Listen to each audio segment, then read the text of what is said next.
கர்த்தருக்கு ஸ்தோத்திரம். கர்த்தராகிய இயேசு கிறிஸ்துவின் இன்ப நாமத்தில் இனிய வாழ்த்துக்கள். இன்றைய தியானத்திற்காக ஜெபித்த பொழுது தேவன் தந்த வசனம் நீதிமொழிகளின் புஸ்தகம் 18ஆம் அதிகாரம் 10ஆம் வசனம்.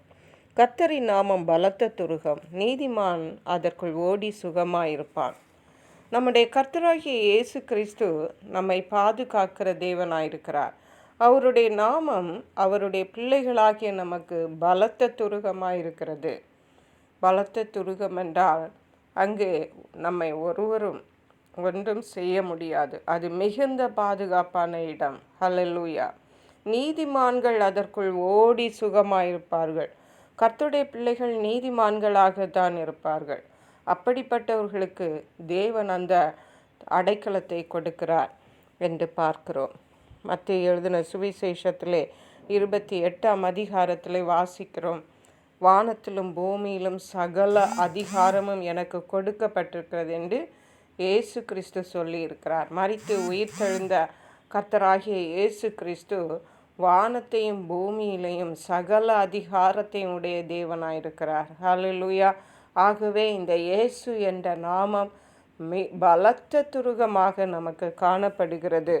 மட்டுமல்ல, இயேசு என்ற நாமத்திற்கு முன்பதாக முழங்கால்கள் யாவும் முடங்கும், பேய்கள் யாவும் நடுங்கும்.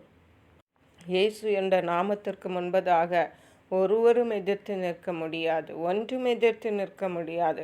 அவ்வளவு வல்லமையுள்ள நாமம்தான் நம்முடைய இயேசு கிறிஸ்துவின் நாமம். ஹல்லேலூயா.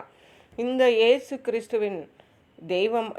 கிறிஸ்துவை தெய்வமாக கொண்டிருக்கிற நமக்கு நிச்சயமாகவே தேவன் நமக்கு பலத்த துருகமாயிருக்கிறார்.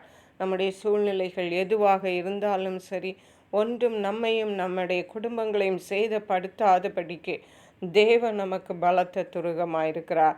ஆகவே நாம் ஒவ்வொருவரும் தேவனுடைய சட்டைகளின் கீழே, தேவனுடைய பாதுகாப்பின் கீழே நாம் இருப்போம்.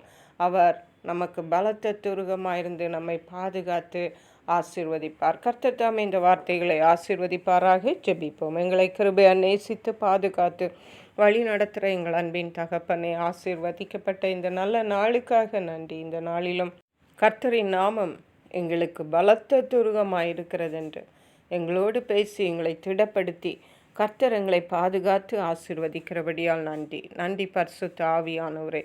துதி கனம் மகிமை மக்கே செலுத்துகிறோம். மீட்பர் இரட்சகரும் ஆகிய இயேசு கிறிஸ்துவின் நாமத்தில் ஜெபிக்கிறோம் எங்கள் அன்புள்ள பரமபிதாவே. ஆமென். God bless you.